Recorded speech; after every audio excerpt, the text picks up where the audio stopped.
sama-sama belajar ya mengenai Borobudur. Oke, sekarang kan ya yang membawakan tema Borobudur sekarang ya. Oke, biar dibaca sendiri saja untuk yang belum kenal. Kalau yang sudah kenal nggak usah dibaca. Ya, jadi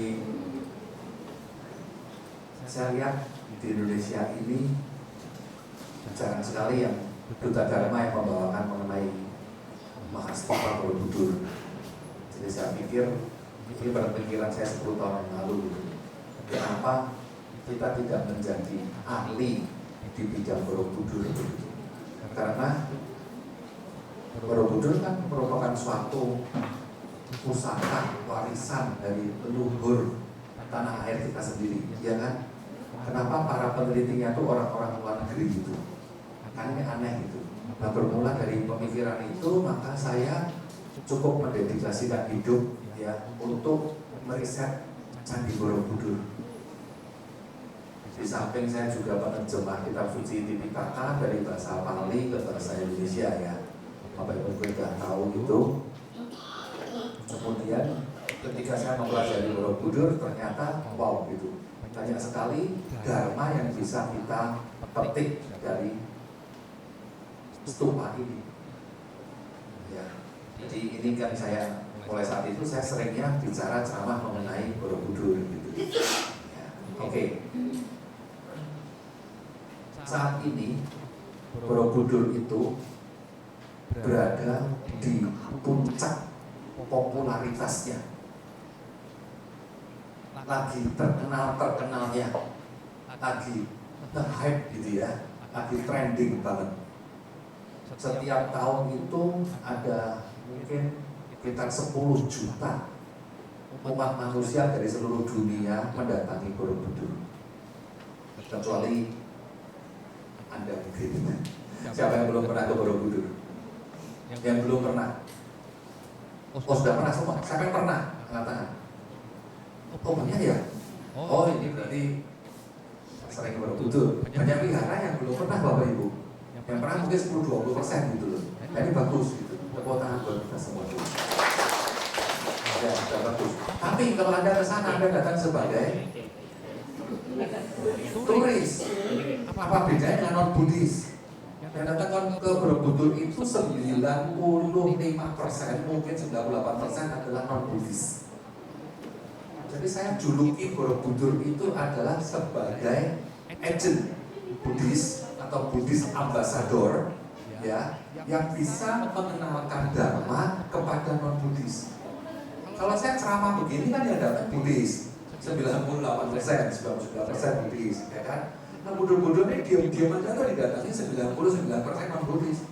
Nah, saya pikir kan sayang ya, sayang kalau entitas atau aset Buddhis ini yang seharusnya itu bisa menjadi media pembabaran Dharma ya, tidak dimanfaatkan atau digunakan sebagaimana mestinya sebagai sarana belajar Dharma. Para pendiri Borobudur dulu mendirikan Borobudur bukan untuk tempat wisata, titik. Sekarang kita ke Borobudur untuk berwisata, titik. Aneh kan? Nah, kita sebagai pendiri, kita sebagai saksi sejarah begini itu yang berkepentingan dengan Borobudur ini harus prihatin. Senang dan prihatin, wah lagi populer-populernya tetapi tidak digunakan sebagaimana mestinya. Jadi Borobudur ini apa sebetulnya gitu? Borobudur itu, Anda bilang kan candi gitu ya? Ya itu kan orang yang tidak ngerti ya ngomong itu candi. Sebetulnya Borobudur itu apa? Nah, kita belajar sekilas mengenai Borobudur ya. Dan gunanya apa? Lain kali kalau ke sana itu sudah, oh matanya sudah berbeda, matanya sudah bisa melek terhadap Borobudur. Oke, nah, gitu. Jangan sebagai wisatawan saja, jangan sebagai penerbang lampion saja, jangan sebagai orang ikutin karnaval tudong saja, ya kan? Jangan cuma wifi, selfie begitu saja. Ya, rugi. Saya berpuluh-puluh kali Borobudur ke sana bukan untuk ibadah, tapi untuk riset, Bapak Ibu. Untuk ibadah ya bagus, tapi untuk riset lebih bagus lagi. Untuk belajar supaya bisa mengajar, untuk bisa bikin buku, ya, Saya sharing pengetahuan saya sedikit saja kepada Bapak Ibu selama 1 jam ini kira-kira. Ya, sedikit aja, karena kalau mau mengenai Borobudur komplit harus retret sama saya paling enggak bisa 2-3 hari. 2-3 hari baru saya sharing mengenai hasil riset saya selama 10 tahun. Oke, ini slide yang pertama yang paling tidak penting. Mau apa sih?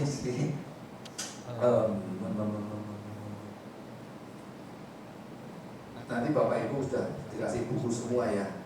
Itu adalah sebagian kecil hasil kreasi kami dari Evasico Foundation dan dari Yayasan Cancer Care. Saya juga mendirikan Yayasan Cancer Care yang sudah memfasilitasi sekitar 1050 pejuang kanker dari lintas agama. Ya, berkat dermawanan Bapak Ibu sekalian, jadi kita bisa membantu orang-orang yang susah sesusah-susahnya. Apa itu? Orang paling susah sedunia menurut survei saya dan teman-teman ya adalah orang yang satu yang kesakitan, ya, yang kesakitan sangat-sangat sakit sampai harus pakai morfin, sampai dibius, sampai pingsan-pingsan saking sakitnya. Nah, salah satu jenis kesakitan terhebat dan nggak bisa sembuh, belum tentu bisa sembuh adalah keganasan, cancer, kepiting. Itu. Jadi orang yang Anda semoga tidak harus mengalaminya dalam kehidupan ini ya. Biar teman atau saudara, keluarga ibu ya. Karena kanker jenis yang sakit, nyeri, itu orang yang susah kan? Susah nggak tuh? Dan kata dokter sudah stadium sekian, sudah terlambat, nggak bisa sembuh. Susah banget kan? Tapi itu bukan orang paling susah Bapak Ibu. Sakit kalau sampai teriak-teriak masuk UGD setiap minggu, seperti mendiang istri saya dulu. Susah nggak? Oh susah banget Bapak Ibu. Saya aja mendampingi sampai nangis Bapak Ibu. Sampai nangis. Bukan saya sakit, tapi itu nangis kan. Gara-gara dia teriak-teriak nangis saya kejang-kejang saking paketnya antar di lidah gitu. Ya kan? Nah itu, jadi kita bisa lebih berempati. Tapi istri saya itu bukan orang yang paling susah. Ketika kita berobat, kita tahu bahwa ada orang lain yang lebih susah lagi daripada istri saya itu. Yaitu apa? Orang yang kena kanker, kesakitan, dan bisa sembuh, berapa bulan lagi juga meninggal, dan kantong kering. Apa tuh kantong kering? Kanker. Kanker juga. Bokeh dulu ya. Ada duit. Yang sudah sakit kan? Iya toh? Dan punya duit lagi. Lalu bagaimana gitu? Ya itulah double cancer. Double kanker. Itu orang yang susah, sesusah-susahnya orang. Kalau kita nggak punya duit aja, tapi badan masih sehat, masih enak makan, masih nyenyak tidur, ya, oke gitu ya, masih oke, ya, nggak kerja, mau usaha apa, itu salah. Sehat nomor 1, udah bilang begitu, betul. Ya kalau kita kehilangan kesehatan, tiba-tiba hidup kita runtuh. Mau kamu sehebat, sekaya apapun, udah kayak nggak ada artinya semuanya, ya kan? Jadi, ditambah lagi. Nggak punya duit. Nah makanya kita dirikan yayasan ini untuk menolong orang yang susah sesusah-susahnya. Bahasa palingnya adalah duka-duka, duka seduka-dukanya. Nah inilah kita dirikan yayasan Cancer Care. Ya nanti profil lebih lanjut Bapak Ibu bisa lihat di buku itu yang saya tulis sama anak saya. Kemudian tuh yang membaca itu adik-adik khususnya itu ada Uncle Singlet ya. Uncle Singlet itu profil saya sebenarnya di Uncle Singlet itu. Uncle Singlet siapa? Itu saya. Saya tasnya itu di luar sana dipanggil Uncle Singlet. Karena tiap hari saya pakai singlet, kotak singlet ini. Tadi mau ke wihara pakai aslinya gitu sih. Tapi di wihara kunci ya. Oke, jadi kalau Iron Man bilang itu, Tony Stark bilang I'm Iron Man. Saya disini bilang I'm Uncle Singlet dulu. Nah itu lagi viral Uncle Singlet. Oke. Selebihnya ya, oke, mari kita sharing. Pertama silakan slide-nya. Oke, hari ini kita akan belajar sedikit saja lah, ya. Mungkin ya 5% mengenai Borobudur, 5% aja, ya. Yaitu mengenai sebuah sutra. Sutra itu artinya adalah pembabaran atau pengajaran. Sutra dari bahasa Sanskerta, bahasa Palinya adalah apa? Sutta. Sutta artinya adalah apa tadi? Tadi itu pembabaran atau khotbah namanya begitu. arti asli dari sultan adalah utas. Utas. Ada yang main Twitter di sini? Twitter ngomongnya utas gitu ya. Cuitan-cuitan itu apa? Utasan-utasan gitu ya. Nah itu sama. Itu artinya itu adalah benang. Benang atau thread bahasa Inggrisnya itu artinya itu utas benang gitu. Utasan-utasan. Jadi nggak tahu gimana anehnya. Ternyata Buddha di zaman dulu bahasa Pali kuno itu ngomong cuitan-cuitan itu sebagai utasan-utasan. Nah orang zaman sekarang ngomong itu sebagai utas gitu. Lucu ya. Jadi aslinya seperti itu. Jadi ini sebuah sutra, sebuah ulasan atau utasan begitu Harmami Bangga namanya. Kenapa? Lanjut. Kenapa Harmami Bangga kita belajar dari ini? Lanjut. Apa hubungan dengan Borobudur? Nah sebelumnya ya ini profil saya berikutnya. Saya kalau mengenalkan profil itu tidak terlalu suka mengenalkan saya ini siapa. Saya ini sebetulnya bukan apa-apa. Saya nggak bilang saya bukan siapa-siapa. Saya ini bukan apa-apa. Anda juga sama, Anda itu juga bukan apa-apa. Kalau agama lain yang sudah agak sadar, mereka bilang kita ini bukan siapa-siapa di mata Tuhan, di mata Allah begitu ya. Oke, bagus, artinya sudah mulai rendah hati gitu ya. Tapi kalau Buddhis itu lebih aneh lagi. Kita ini bahkan bukan siapa-siapa. Tapi kita ini adalah bukan apa-apa. Bukan dia nobody, dia no one, tapi we are nothing. Sebetulnya kita tuh apa sih gitu loh? Hanya kumpulan dari gugus dan gugus, ya agregat dan agregat, khanda dan khanda, itu saja. Tidak ada siapa-siapa di sana. Serem ya? Nanti lain kali ya belajar mengenai itu lain kali. Tahun depan saya dipanggil sini sama Ria setahun sekali ya sih ya. Jadi dulu Pak Mitomo panggil ya, dia minta dulu setahun 2 kali begitu, tapi saya excuse me gitu, saya nggak sanggup kalau setahun sekali gitu, karena sudah punya komitmen kalau panggil satu wihara atau tempat setahun sekali saja. Itu pun 52 minggu kan, 1 tahun berarti kan cuma 52 wihara kan, tapi enggak. Angkel singlet batasin, saya ceramah paling sebulan 1 kali, maksimum 2 kali. Kenapa begitu? Saya sebetulnya sudah resign dari ceramah, Ibu Bapak. Saya mundur dari dunia perceramahan. Kalau dulu sering banget, dulu saya 3 kali ceramah, setahun 150 kali ceramah. Tapi sekarang kalau bisa nggak usah ceramah lah, udahlah. Saya sibuk menerjemahkan kitab suci Tripitaka dan riset Borobudur. Saya mengejar deadline. Tahu deadline? Apa deadline? Artinya apa sih deadline? Apa pun?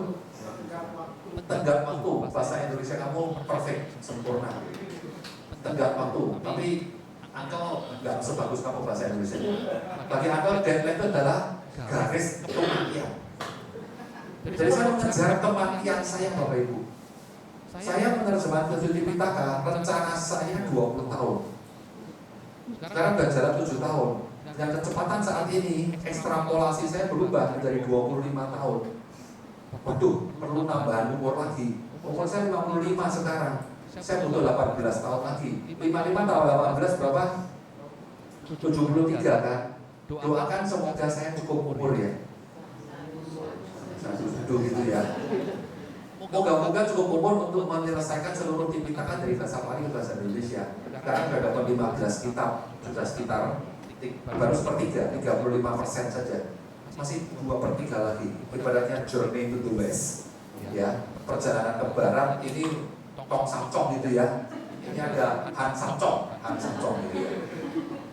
Han, nama saya Han kan ya. Samcong artinya apa? Sam itu artinya tree. Cong artinya keranjang. Cong artinya adalah basket, Tripitaka. Tong Samcong adalah Tripitaka dinasti Tong, dinasti Tang, abad ke-7 Masehi. Nah, kalau di sini adanya Tripitaka versi Handaka, Han Samcong. Tepuk tangan buat itu semua. Semoga Han Samcong cukup umur ya untuk menerjemahkan seluruh Tripitaka itu. Hari minum. Ini boleh diminum kan? Saya dulu pernah ditegur Bapak Ibu, dipanggil di sebuah wihara di luar kota. Ada minum, nggak saya minum gitu loh. Besoknya jadi gosip, terus nggak pernah dipanggil lagi di wihara itu. Kenapa? Romo itu nggak sopan. lagi ceramah agama, kita semua dilarang minum di dalam baptisalah, kenapa dia minum? Kan saya nggak tahu, ada minum di situ gitu loh. Ya memang tidak dipersilakan sih. Sama Anda juga tidak mempersilahkan saya minum kan? Oh, berarti ya Romo nggak berani minum berarti. Takut salah gitu. Maaf, boleh kan? Serius. Silakan dulu, kayak bantai, boleh kalau nggak bersilakan nanti yang takut gitu ya, melanggar wilayah ya. Tapi kalau air putih boleh nanti. Air putih tidak usah dipersilakan, nggak apa-apa gitu. Tapi namanya tamu ya, saya mohon izin. Saya nggak berani minum ini, saya nggak enak. Saya minum sendiri, Bapak Ibu nggak minum gitu loh. Karena Buddha mengatakan, putra putriku yang baik itu kalau mau makan, itu makannya nggak enak. Kalau tahu bahwa sekitarnya ada yang belum bisa makan. Jadi saya minumnya nggak enak kalau mengetahui bahwa ibu bapak nggak bisa minum. Silakan minum. Oke. Jadi profil saya itu bukan apa-apa, tapi saya selalu mengatakan, tapi apa yang saya lakukan, saya kerjakan, tolong itu yang dihargai. Ya, inilah produk dari saya. Saya akan mati meninggalkan ini semua, meninggalkan ibu bapak semua, tapi karya ini mungkin lebih lama berputarnya di orbitnya terutama di muka bumi ini. Jadi saya sendiri selama 10 tahunan ini sudah menerbitkan, menulis ya 6 komik Borobudur, 6 fotobook Borobudur, 23 cergam Borobudur, dan 5 sutra untuk menyusun Borobudur. 5 sutra. Borobudur disusun ternyata referensinya adalah sutra-sutra. Ya.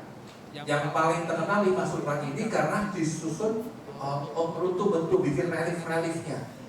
Ya, relief itu kunjungannya 5 sutra ini saja. Jadi ini yang saya terjemahkan dari bahasa Sanskerta ke bahasa Indonesia. Nah, orang Buddhis Indonesia nggak tahu. Ya, nah, hari ini kita membahas satu saja, satu sutra, yaitu Karma Vibhanga Sutra. Itu sutra yang paling pendek. Dari seluruh sutra itu paling pendek, paling mudah adalah Karma Vibhanga Sutra. Oke? Ini banyak segitu ya. Anda sudah baca yang mana? Udah yang punya? Memang ada bukan siapa-siapa juga ya. Ya udah, ya oke. Lanjut. Nah sebelumnya kita sekilas ya overview. Borobudur bagi yang belum tahu, ya Borobudur itu punya minimal 6 rekor dunia. Saya boleh berdiri ya? Oh nanti susah kameranya ya. Saya nggak mau nyusahin kamu. Dan duduk aja. Ya karena ada pointer gini aja. Ya yang pertama itu dicatat di Guinness World Record ya pada 13 tahun lalu sebagai kategori ini apa? Kategorinya adalah the single largest Buddhist temple in the world. Artinya apa? Candi Buddhis tunggal terbesar di dunia. Tunggal ya, karena kalah gede dibandingkan Muaro Jambi. Muaro Jambi itu 10 kali lipat kompleks Borobudur. Kalah gede dibandingkan Angkor Wat. Ya, bukan yang terbesar sebagai kompleks, tapi sebagai tunggal. This is the largest, ini yang terbesar. Perlu jelas itu. Kedua, Borobudur adalah stupa terbesar di dunia. Oh, jadi Borobudur itu stupa. Yes. Stupa. Kenapa? Kalau Anda lihat stupa itu kan ya. Di Borobudur itu ada banyak stupa.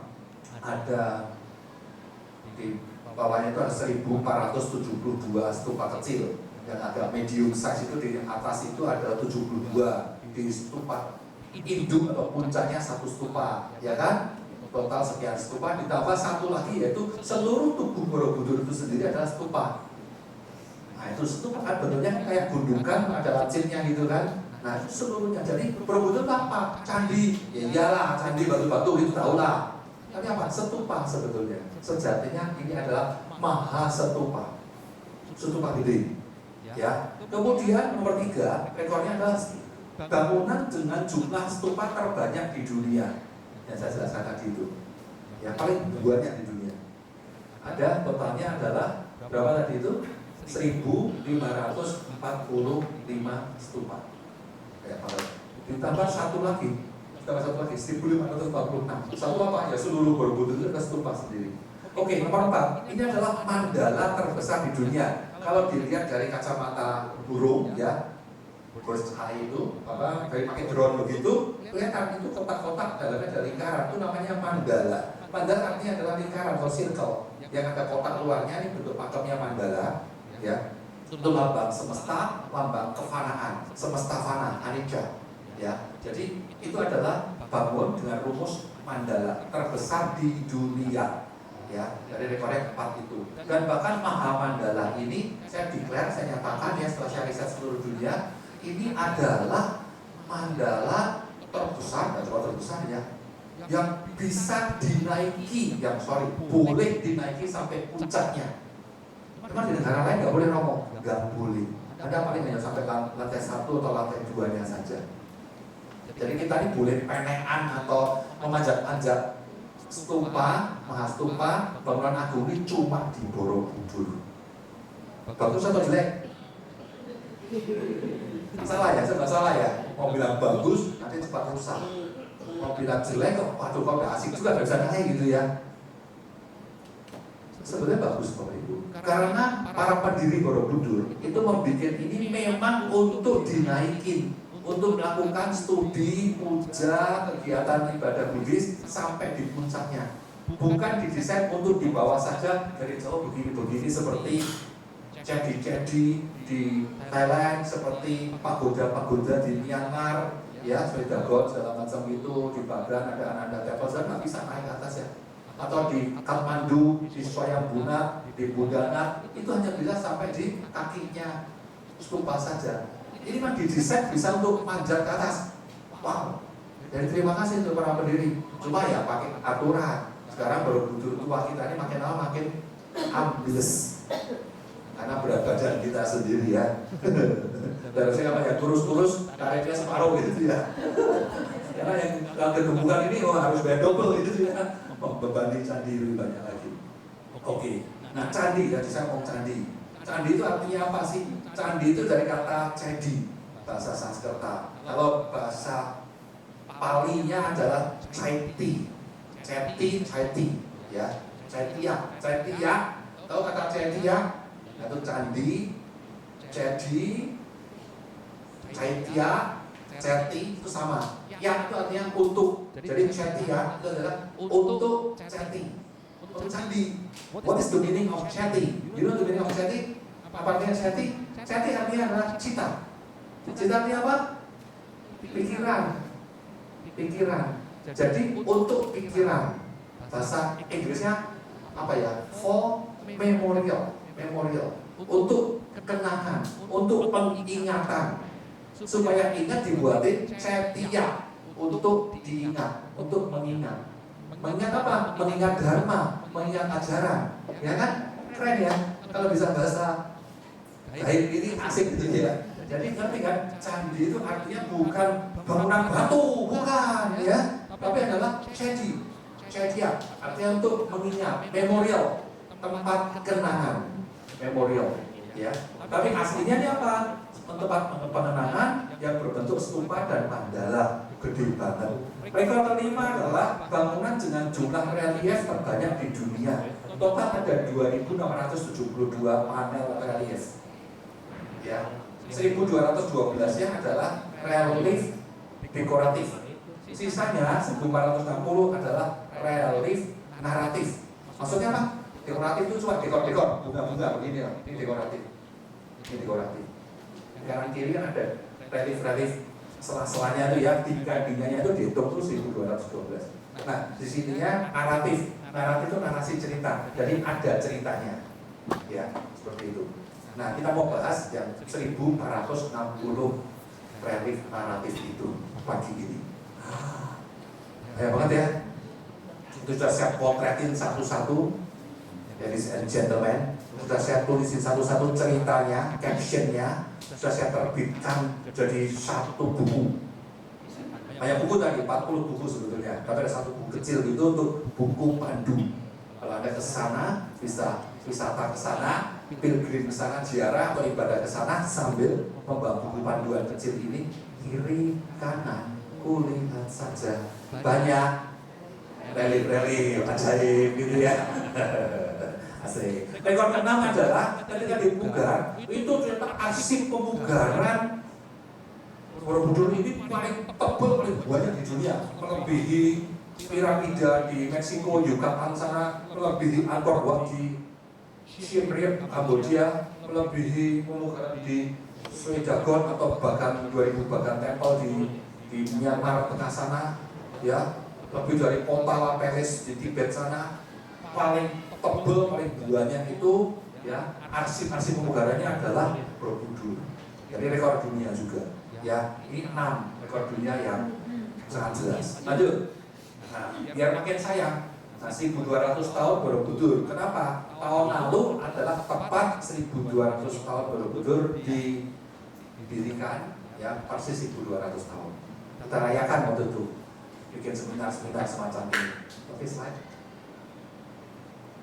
Nah, ini dia. Pak, ini kita makin dalam, kita membahas bukan tentang stupa atau mandala itu, tapi tentang reliefnya. 1460. Waktu saya tinggal ya 40 menit. Cukup nggak kira-kira ya? Ini buku yang saya kerjakan, Ibu Bapak. Hasilnya seperti ini.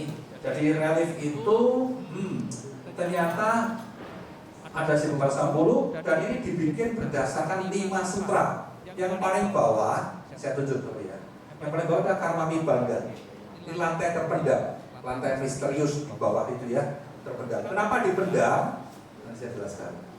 Ya, kemudian kedua itu lantai 1 ada relief Lalita Wistara di atasnya gitu, tumpuk nih, double decker begitu. Bawahnya adalah Awadana.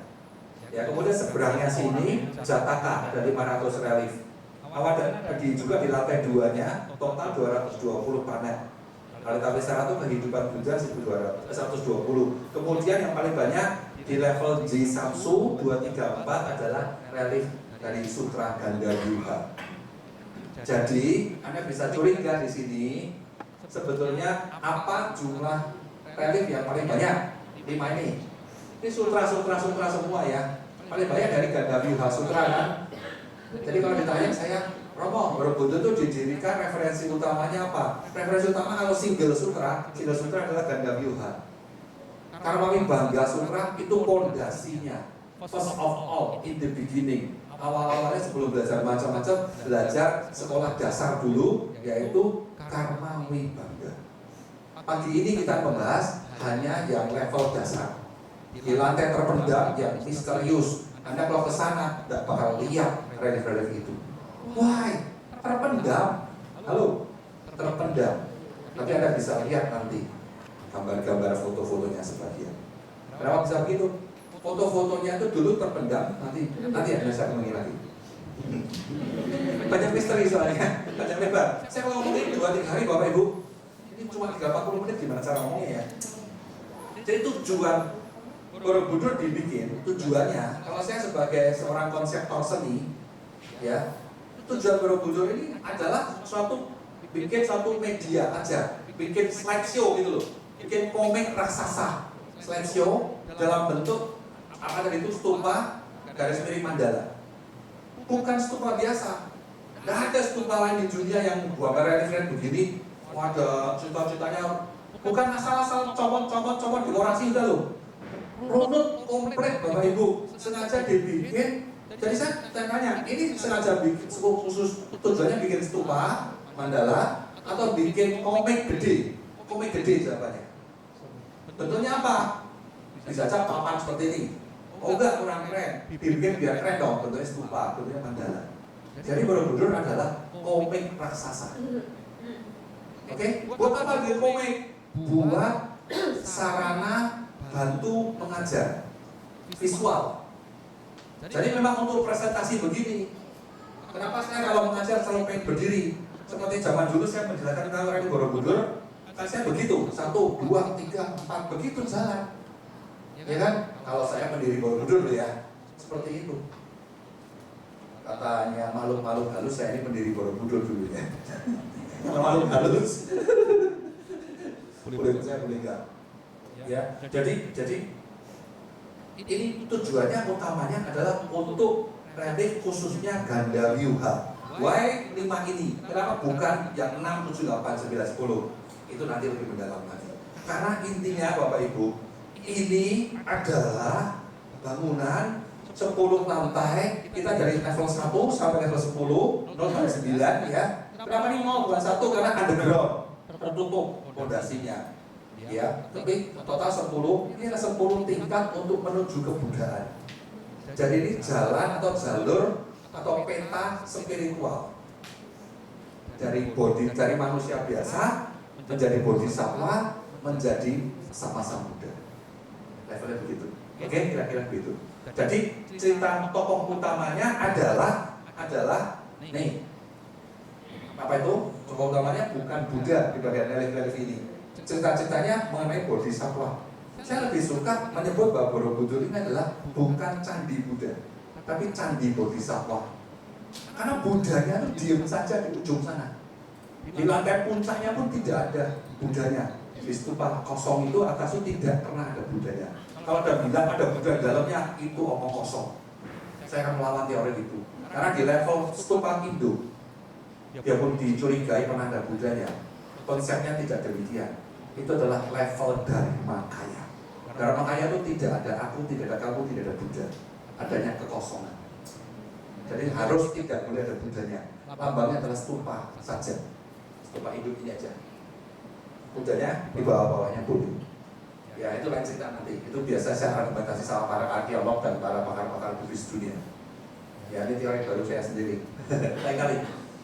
Ya kan? Karena saya tidur di sana 10 tahun Bapak Ibu.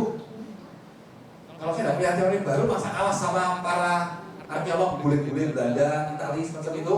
Mereka tahu apa sih tentang Borobudur? Kita bikin.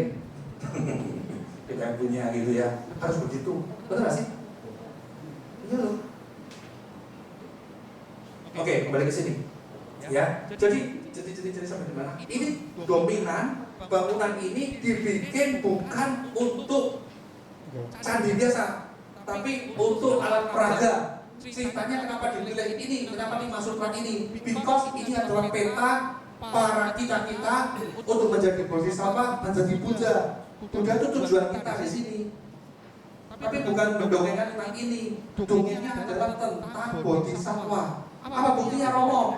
Karma Vibhangga, manusia biasa. Tidak ada Buddha di sana, Karma Vibhangga. Buddha yang dongeng pertama kali aja. Romo Soka kan? Romo Soka. Romo Soka, kamu lagi ada proyek apa sih? Bikin komik Karma Vibhangga. Bikin komik Karma Vibhangga.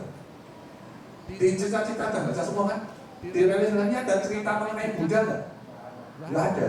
Padahal yang dongeng, pendahuluan doang kan? Itu pun Buddhanya pendahuluan yang ngomong, naratornya, penceramahnya, pengkhotbahnya. Buddhanya ada di religius nomor 1 nggak? Nggak ada. Aneh kan? Buddha pun disingkirkan dari situ. Karena mau cerita tentang orang biasa yang berinteraksi, masih belum bisa jadi bodhisattva, masih surga dan neraka, masih cari duit, bertani, nelayan, bercocok tanam, ya masih gelut-gelutan, masih iri-irian, begitu kan?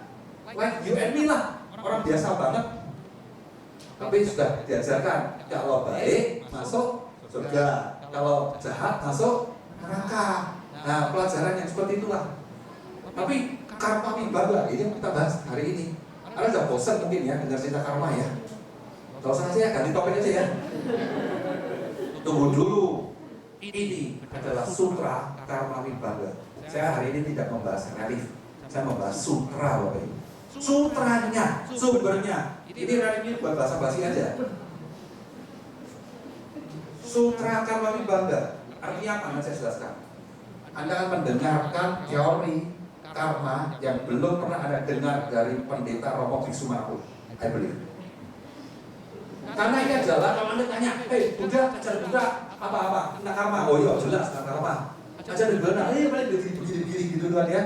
Iya. Ini adalah sumber utama sutra atau sutta yang paling panjang, paling detail, paling definitif mengenai sutra, sangat panjang. Berapa halaman bro? 192 halaman. Kalau sutra-sutra paling kan 1-2 halaman, 3 halaman ya. Ini 192 halaman sutra Bapak Ibu. Buat gak? Jadi kalau Anda tanya, Bante, kenapa saya nasib begini? Dosanya Bante, Bante ngerti apa tentang hidup kita? hidup kita. Batin Batin maha tahu tentang hidupnya sendiri. Gitu-gitu tanya sama Buddha, ada sutranya. Kenapa nasib saya begini? Kenapa nasib saya begitu? Semua sudah dijelaskan secara detail sekali dan digambar di relief-relief begitu. Dibuat komiknya sama Romo Asoka. Nanti tahun depan atau 2 tahun lagi launching relief di sini boleh lah ya. Ceria, launching relief ya. Kan belum tahu di dunia, belum tahu proyek rahasia kamu terpendam di pondasi, jangan bilang-bilang orang dulu tuh.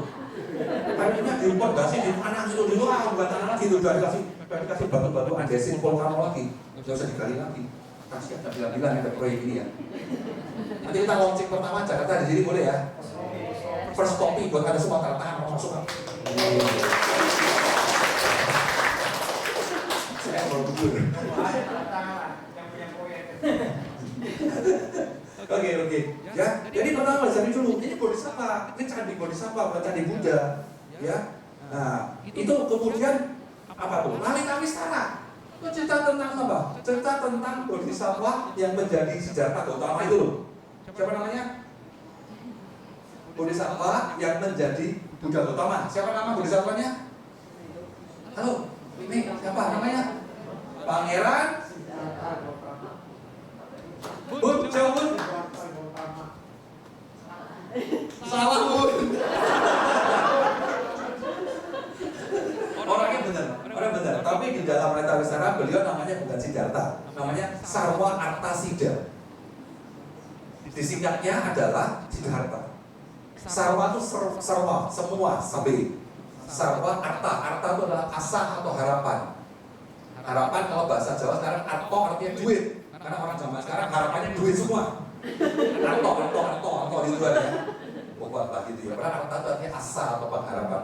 Semua harapan sidanya sudah fulfill, accomplished. Semua harapan terpenuhi. Sarwa Artasida adalah nama asli dari Bodhisattva Pangeran Kanjeng Gusti Siddhartha Temukan. Ya, itu bukan tentang Buddha Gautama, tentang Bodhisattva Sarwa Artasida. Jadi manusia biasa Bodhisattva. Awadana adalah past life dari Siddhartha Gautama dan murid-muridnya. Past life-nya ketika mereka menjadi Bodhisattva. Tadi Awadana tentang Bodhisattva. Ya, Jataka, Jataka kehidupan tampo ketika Buddha Gautama menjadi Bodhisattva, jadi hewan, jadi petapa, jadi raja, macam-macam. Ya kan? Bodhisattva kan? Gandavyuha adalah Bodhisattva bernama Sudhana. Ya, yang belajar dari para Buddha, para Bodhisattva lainnya untuk menjadi Buddha. Paling banyak 460. Totalnya 1460. Jadi 460 sendiri adalah mengenai Bodhisattva Sudhana. Sudhana, kalau tokoh Sudhana ini, kalau di Cina namanya Necak. Halo, tepuk tangan untuk Necak. Baru tahu ya? Ya belum tentu benar begitu juga sih. Ya biasa gitu loh. Jadi benar ada yang bilang Necak itu adalah Sudhana. Ya kan, ada yang begitu. Tapi ya saya belum tentu percaya juga. Kan sebagai peneliti meneliti harus, ya boleh-boleh aja demokratis, tapi biar seru boleh lah. Ya, Bodhisattva ya.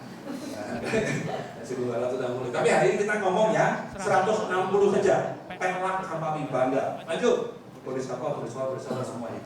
Oke, lanjut. Oke. Jadi tadi saya bilang ya, 5 level, 5 lantai relief, 5 sutra. Ya, nanti 1, 2, 3, 4, 5. Hari ini kita bahas yang satu ini saja. Bukunya kita enggak? Pilihan? Hah? Enggak bawa? Ya lain kali. Ada yang mau minta dari Pasiko, ya? Itu ada buku tuh di halaman kolofon, halaman 2-nya ada WA-nya dari Pasiko. Kalau mau buku ini, ya mungkin habis katanya. Habis ya? Ini ramai banget yang beli di Shopee atau minta buku kita ini kebanyakan non-Buddhis. Makanya habis, makanya saya bikin versi komiknya.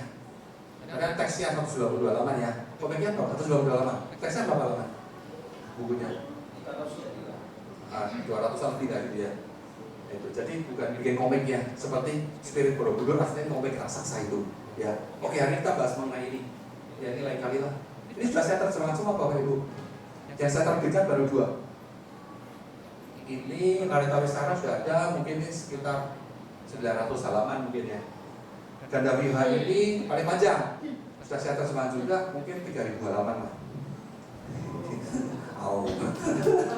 Tentang rencana itu dana, sudah aku marah ini ya. Lanjut.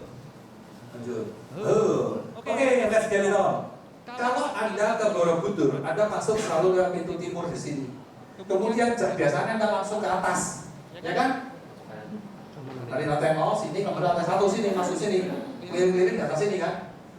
Redaksina. Sebetulnya jangan begitu. Anda masuk, jangan naik belok kiri dulu ke Tenggara. Karena untuk melihat di sini ada di pojok Tenggara ini ada 4,5 panel relief Karma Wibangga yang disodet. Disodet itu apa? Dikopek dari zaman Belanda dulu, ditinggalkan begitu.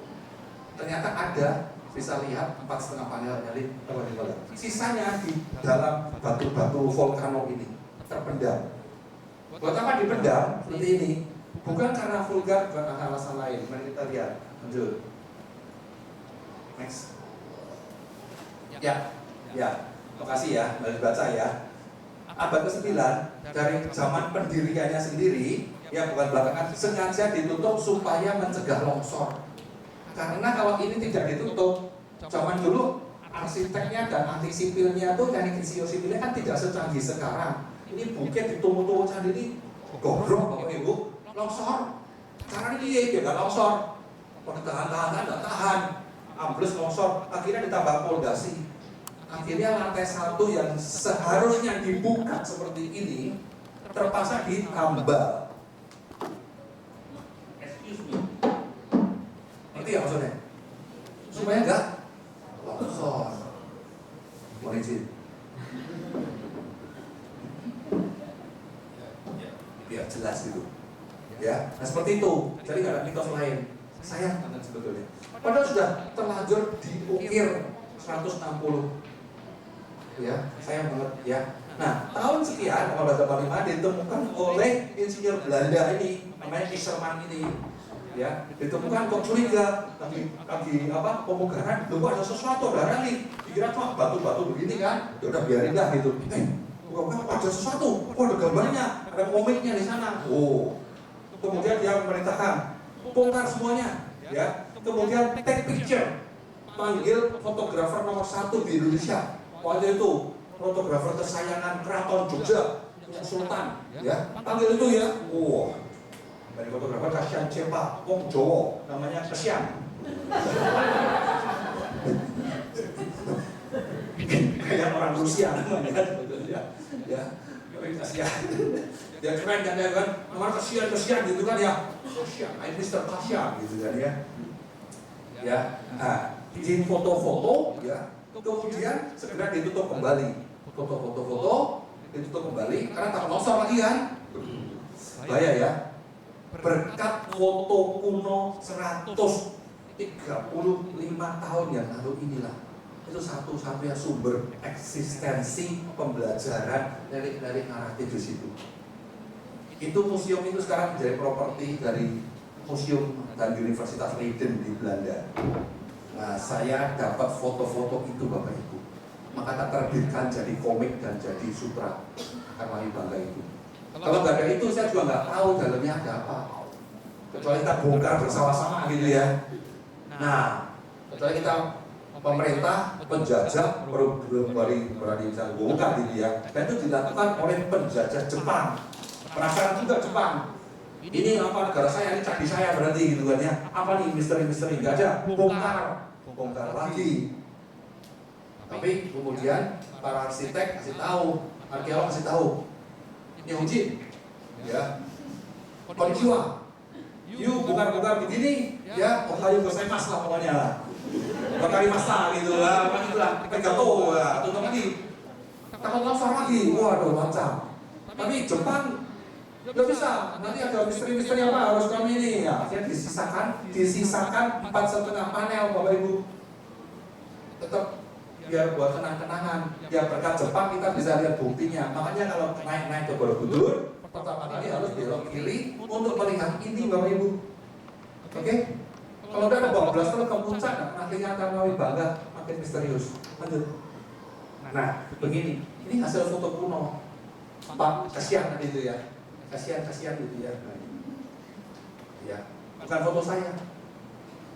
Dan relief di sini adalah relief yang masih sangat detail, belum aus, belum erosi, belum hilang, masih sangat terpelihara baik. Tidak seperti di lantai atas-atasnya sudah sering Anda pegang-pegang, sudah erosi, sudah rontok, sudah hilang hidungnya, ya macam-macam. Ya, sekarang ini masih utuh. Tahu kenapa masih utuh? Tahu kenapa masih utuh? Ya kan terpendam tadi itu. Oke, ya. Kenapa? Nah, bukan karena ini semua ditutup, tapi gara-gara longsor, titik, selesai. Ya, membunuh manusia dan hewan, membawa ke neraka, pahala di surga. Bagus, lanjut. Hari ini saya bukan ngomong tentang relief Bapak Ibu, ya, tapi ngomong tentang sutra. Ya, itu contoh-contoh yang terbuka itu isinya 4,5 panel. Ya, ini memberi obat menjadi jarang sakit, memberi makanan jarang sakit. Kalau kita marah-marah menjadi buruk rupa pelek. Jadi sih. Kalau coba Anda marah-marah, kamu cantik nih, cantik ya, coba marah-marah, kalau kamu jadi elek, kamu sama kamu, kamu cantik, ya kan? Nah, karma itu cengli gitu ya. Munafik dan sengit, sama aja, munafik sengit, kalau kamu elek juga, gitu kan? Menghina ibu dan ayah, waduh, amsyong dah. Menghina ibu dan ayah, nanti ada hasilnya, ya, macam-macam, ada di buku. Oke, lanjut. Nah, kita ngomong tentang sutranya, ya. Ya intinya nggak usah kalau dibaca lah, ini susah nih. Sejarah di sini sudah saya terjemahin semua sini. Kalau di Pali ada namanya apa, Mahatama Vibhaga Sutta, Ajimani kayak 136. Tapi yang paling panjang di versi Sanskerta, yang versi Karma Vibhaga ini. Oke, lanjut. Ya, sekarang kita ngomongin tentang Karma Vibhaga Sutra, bukan tentang relief. Oke, pelajaran karma ya. Biasa diajarkan di lantai 1 atau di lantai atas sana ini. Karma ya anak-anak ya, jangan nakal ya, nanti karma baik kalau guru. I promise Bapak Ibu, saya jangan menggurui Anda mengenai karma lagi. Anda ahlinya karma. Tapi mungkin banyak yang belum tahu penyegaran. Ya, karma Sanskerta, karma Pali. Artinya apa? Karma action. Artinya action, artinya di atau perbuatan, ya, tindakan. Ya. Kemudian karma niyama, hukum karma. Karma vipaka, perbuatan dan akibat atau aksi dan konsekuensi. Karma pala, perbuatan dan pala. Pala itu buah pala, tahu? Nah, orang Hindu pakai istilah karma pala. Orang Buddhis pakai istilah karma vipaka. Abhidhamma pakai istilah karma niyama. Ya, gitu aja kira-kira. Ya, tapi maksudnya ngomong hukum yang sama. Tapi sebetulnya karma itu apa? Karma itu bukan cuma tindakan biasa, perbuatan biasa. Tapi kata Buddha, ya, ceta nahal kama wadami. Ya, artinya apa? Aku katakan kehendak adalah karma. Jadi kalau perbuatan biasa, ya nggak ada buahnya. Tapi perbuatan yang disertai, didasari, dimotivi, dimodusi dengan cetana. Dengan cetana, jati, dengan kehendak peniatan. Ya, setelah menghendaki, meniati, melakukan karma melalui 3 gerbang karma, yaitu tubuh, ucapan, pikiran. Ya, P3, pikiran, perkataan, perbuatan. Itu 3 jendela atau pintu karma. Oke, gampang kan ya? Lanjut. Salah kaprah mengenai karma. Karma bukan ini. Karma bukan akibat. Karma bukan nasib. Karma bukan takdir, karma bukan hukuman, karma bukan musibah. Tapi karma artinya adalah perbuatan titik, perbuatan yang berkehendak, yang disertai niat. Kalau nggak sengaja nggak niat, ya tidak. Ya karma nol, karma netral gitu. Ya. Oke, lanjut. Nah, latar belakang bos kita ini, siapa namanya nih? Halo. Siapa namanya? Bun. Nama siapa Bun? Hah? Si Jatra. Salah Bun. Hah? Dia terus hampir turun. Salah kasih dah. Keren banget dia. William aja sebelum nggak tahu. Kayak cecak ya. Sarwa Artasida, keren banget, terharu ya Bun. Ini belum jadi Buddha. Ini masih jadi Sarwa Artasida. Si Sarwa itu ya dia. Tapi ini diserang marah kan, ya macam-macam itu ya. Nah, itu mencapai pencerahan sempurna sejati. Jadi Buddha. Itu sudah Buddha belum nih? Oh sudah, Bun, sorry Bun. Ini namanya bukan Sarwa Artasida, Bun. Salah Bun, ampun. Sarwa Artasida mencapai jadi Buddha. Buddha. Gelarnya Buddha. Buddha siapa? Buddha. Siapa namanya? Gautama. Bahasa Pali Gautama. Bahasa Sanskerta Gautama. Kalau di Borobudur pakai Sanskerta Gautama. Buddha Gautama. Nah, Bun, Sarwa Artasida jadi Buddha Gautama. Betul kamu tadi?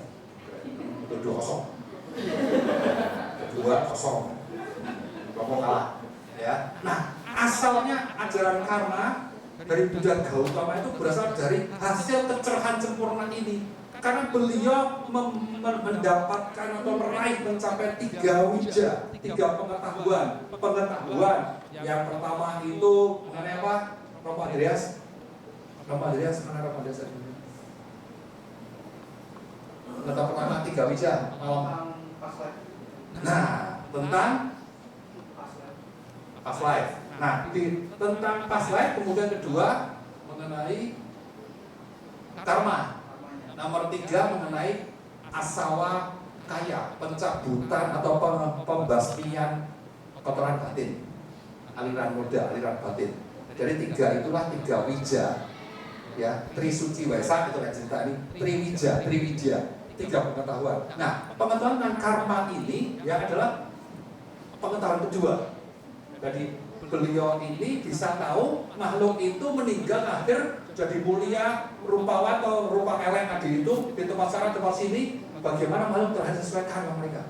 Berdasarkan ilmu, insight ini, wijah ini, pengetahuan ini, beliau punya teori karma yang baru, ajaran doktrin karma yang baru yang mendasari seluruh ajaran Buddha, menjadi pondasi seluruh dharma winaya Buddha. Pondasi. Makanya Karma Wimbangga Sutra ditaruhnya di pondasi Borobudur. Tepuk tangan. Mari ya. Kenapa pondasi? Memang iya dari malam suci Waisak ini loh. Ya. Apa pengetahuan sesuai karma itu? Mari kita lihat. Aduh. Nah, beliau ngomong ini Karma Wimbangga Sutra. Baca sama-sama. Perbuatan makhluk adalah miliknya sendiri. Ia mewarisi perbuatannya, berasal dari perbuatannya, terlindungi oleh perbuatannya. Kalau versi Theravada 5, ya, terhubung dengan perbuatannya, kayak kama dayada gitu ya. Nah, ini versi 4, ya, 1, 2, 3, 4. Oke, berarti sama, ya. Lanjut. Nah, ini kurang lebih, ya. Kita bacakan aja. Jadi karma itu bukan hukum yang berbanding lurus. Saya mukul kamu, nanti balasannya saya dipukul orang lain. Ya, tapi kalau karma instan juga bisa terjadi. Saya mukul Bubun, nendang saya. Udah pantas itu langsung instan, langsung cool, langsung. Ya nggak, karena saya mukul kamu, kenapa kamu mukulin? Gak ada hubungannya ya. Pelanggaran kartu merah, kebetul lagi. Aduh, karma saya instan langsung. Jadi belum tentu kalau Anda itu mencuri, Anda akan kecurian, belum tentu, gitu ya. Tapi kalau Anda mencuri, buahnya, akibatnya nanti instan atau spontan, atau kontan, atau nanti mencuri mungkin hasilnya adalah miskin. Miskin kan bukan kecurian kan? Belum tentu kecurian kan miskin? Nah seperti itu. Maka tidak direct ya, tidak langsung gitu ya. A dapat A itu enggak gitu. Kemudian ya umumnya adalah putih dapat putih, hitam dapat hitam. Good get good, bad get bad get bad. Oke. Kemudian akibat karma itu bisa berbeda tiap orang. Kenapa? Oh saya nyumbang 1.000, kamu nyumbang 1.000. Kenapa saya berbuahnya 1 juta, kamu berbuahnya cuma 12.000 gitu? Nggak adil. Kenapa? Tabungan karma sebelum kita itu berbeda. Sebelumnya kita itu racikan dan deposito kita itu berbeda. Nggak cuma lihat dari satu perbuatan hari ini, ya. Kemudian jalan karma tidak hanya oleh hukum karma sendiri, tapi ada hukum-hukum alam lainnya. Ingat, niyama atau kaidah atau hukum alam ini ada 5. Itu ada apa aja tuh? Bija niyama, putu niyama, lagi karma niyama, satunya kan? Ada lagi cita niyama, satu lagi dhamma niyama. Ada 5 kan? Karma ini salah satu. Contoh, orang baik menanam mangga, panennya mangga. Orang jahat menanam mangga, panennya mangga juga. Lebih subur lagi punya penjahat itu, lebih berhasil panennya lagi. Waduh, gitu ya. Adil nggak? Adil. Ya kan dia jahat itu urusan sendiri ya, tapi urusan karma yang lain. Tapi masalah nanam mangga, panen mangga itu hukumnya bukan hukum karma, hukumnya bija niyama. Karma kita karma cuma nanam doang, tapi dia rajin memupuk, dia rajin menyiangi dan macam-macam. Ya, jadi 5 hukum. Jadi apa tuh karena karma? Kalau buat karma kita nggak mungkin kita jadi pada kita bullshit, ngomong kosong, salah itu. Mau taruhan, kamu orang jahat, kamu orang baik Bu, saya orang jahat, kamu orang jahat, kamu orang jahat, orang baik, saya orang jahat, kamu orang jahat nih. Yuk kita sama-sama nyabrang tol, ngerem semua barengan gandengan. Pasti dua-duanya mati. Atau belum tentu. Kamu yang baik hati mati Bun. Romo yang jahat hidup Bun. Kamu sebelah sini tabrak mobil sebelah itu. Cuing, aku selamat. Badan kamu begitu. Betul badan kamu saya cuma luka dikit, patah tulang dikit. Kamu tewas. Kan gitu. Pasal orang jahat, orang suci, orang baik pun ya. Kalau ada musibah gempa bumi, tabrak mobil, di tol, stupid, mati juga. Mati. Jadi tidak sesuatu karena karma. Seorang araha pun, suciwan pun bisa sakit, bisa mati. Ada gempa bumi, araha apa yang dilakukan sebagai orang suciwan, gempa bumi. Apa yang dilakukan? Gempa bumi apa yang dilakukan? Kita baru di sini. Ada gempa bumi apa yang harus dilakukan? Bocah sih. Gak kabur, mati kita. Kabur bareng-bareng lah. Oh jangan, berarti suci, biarin aja. Yang kalau gempa bumi, gak usah caw, boleh cuma 1 orang. Patung Buddha saja. Belum tentu rusak juga ya. Kalau rusak ya wajar. Kita caw. Jadi bukan hanya karma sayangnya Bapak Ibu. Orang baik pun bisa mati, kecelakaan, naik pesawat kecelakaan. Udah karmanya? Bukan. Sekeluarga teman baik, karma baik. Seperti saya, seperti Bapak Ibu, mati sekeluarga sangat mungkin. Kenapa? Sederhana, karena naik pesawat terbang dan kecelakaan. Ya, karena karmanya. Enggak, belum tentu karena karmanya. Karena hukum gravitasi, karena hukumnya turbulensi, utul niyama, dhamma niyama lebih kuat daripada karma niyama kita, sebaik sesuci apapun kita. Makanya Buddha bilang, sesuci apapun kamu, selama kamu masih di samsaroga mahabaya. Arus banjir sangsara ini maha berbahaya. Buddha pun mati. Karena semua karma Buddha kurang sempurna apa? Mati juga, sakit juga, mau meninggal apa? Diare berat juga, berdarah juga. Jalan 1 kilo aja udah berarti 40 kali Bapak Ibu. Kok saya tahu? Halo. Nah kan saya terjemahkan bukunya dari bahasa Pali. I speak the Buddha language, ladies and gentlemen. Berarti ada bahasa Inggrisnya bagus semua, bisa you speak English lah, betul tidak? Oke, lanjut. Tadi. Belum. Penting. Ini paling penting nih. Karma itu bukan takdir nasib, bukan ketentuan dari Tuhan atau Dewa. Kalau di wihara saya ngomong begini. Di luar hati-hati. Tolong jangan di-share di medsos ini. Ya kita malu bertuhan coba lah. Kalau bertuhan semua ada ya. Ini betul. Ya, jadi karma adalah hukum. Karma bukan hakim. Kalau Buddha punyanya hukum. Kalau Buddha tidak ada hakim. Tahu bedanya hukum sama hakim? Halo, tahu bedanya hukum sama hakim? Lebih tinggi mana, hukum atau hakim? hakim pun sogok masuk penjara. Ya betul nggak? Hukum lebih tinggi, hakim di bawah hukum. Kamu muda tidak percaya pada hakim, tapi kita percaya pada hukum. Gitu ya?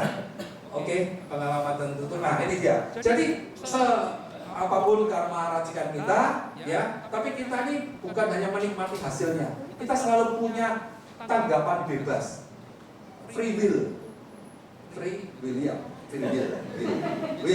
nama William kan, William, bebas. Saya, misalnya gini, contohnya gimana sih? Ini hebatnya karma ya Bapak Ibu.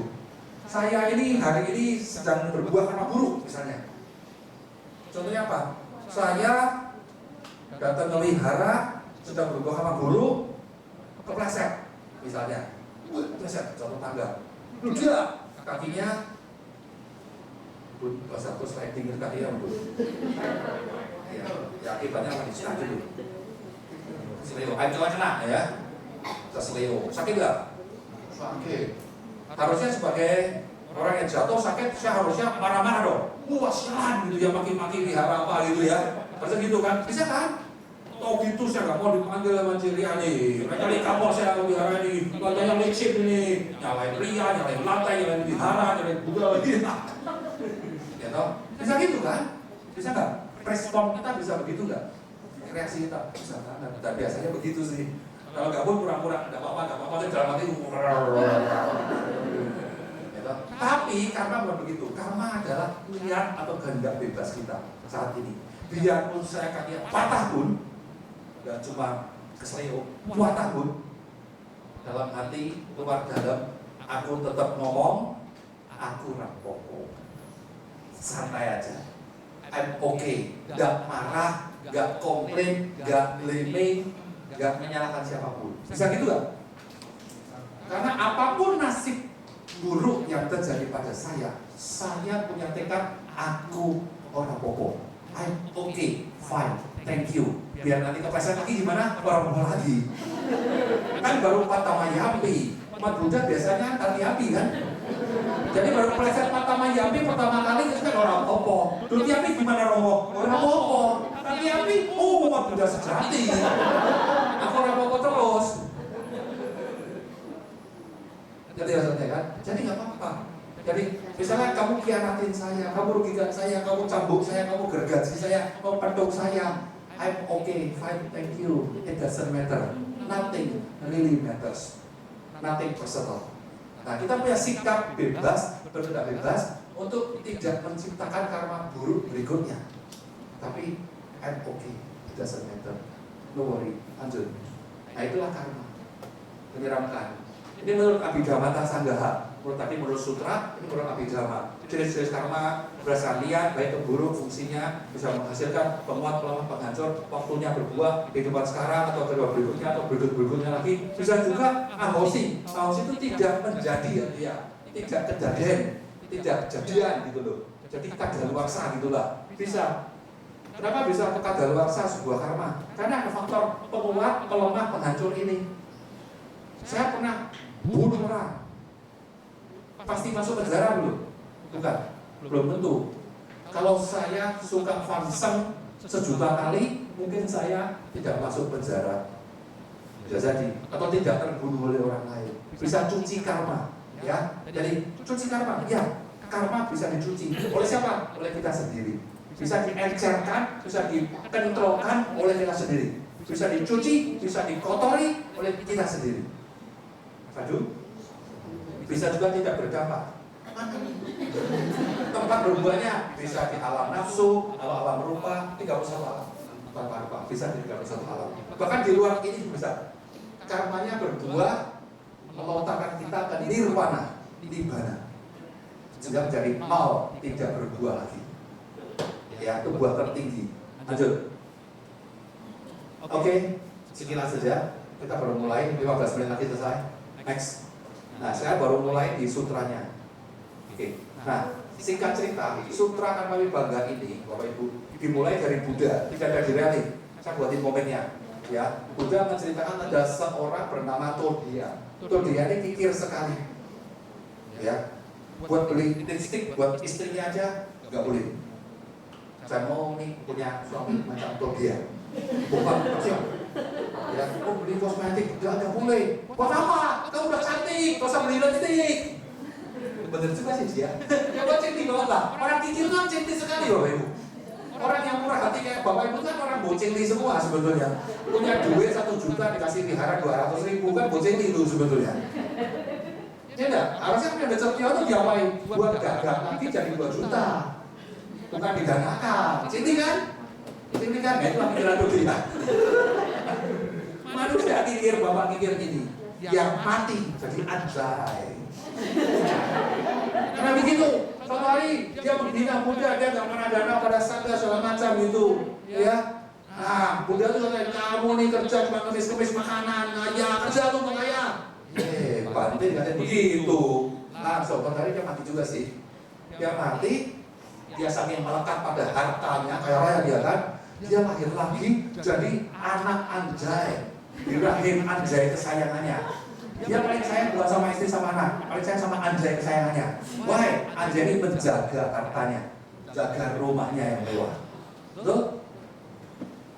Dia punya anak, punya istri, gunanya itu apa? Untuk ikut menjaga hartanya. Makanya perusahaan besar punya istri banyak, punya anak banyak. Untuk apa? Untuk, karena perusahaannya ada 27. Minimal dia harus punya istri 7, punya anak 20. Ya kan? Ya kan 7 istri 20 kan? Mantap kan? Mati tenang. Mati jadi anjay. Ya kan? Suatu hari Buddha lewat. Wah, digogok sama anak anjay ini. Ngomong gitu. Buddha speak doggies English. Buddha keren amat sih bisa bahasa anjay. Anjay bener. Anjay banget wawancara. Nanti anjay. Buddha langsung bilang, anjay, ayo. Kamu nih dulu jadi juragan gonggong saya. Si, nasib kamu sekarang jadi anjay begini. Wah, baik-baik dong. Mungkin gua minta makan pindah patah sama anjay kan.